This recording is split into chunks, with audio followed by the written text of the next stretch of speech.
Dito na naman kami. Kasama ko yung utol ko. Tara, dito tayo, Matel. Antayo. Yun na. Pwede tula, mano.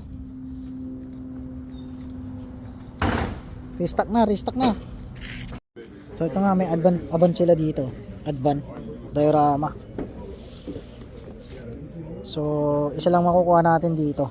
Limit 1 per day. So andito nga kami ngayon sa Mattel Toy Store. Ito nga, kumukuha rin kami si Kuya. Kasama ko si Kuya, bumili ngayon. So ayun nga, may nakakuha ng mga F1. Hindi natin inabot yung mga F1. So kuha tayo ng case, ng G case, tapos B case ng Hot Wheels Boulevard. Yun, nakakuha si Utol. Boulevard, Modern Classic, tapos Silhouette. Oh, yan na nga, nakakuha. Oh, yan. So tara, let's go.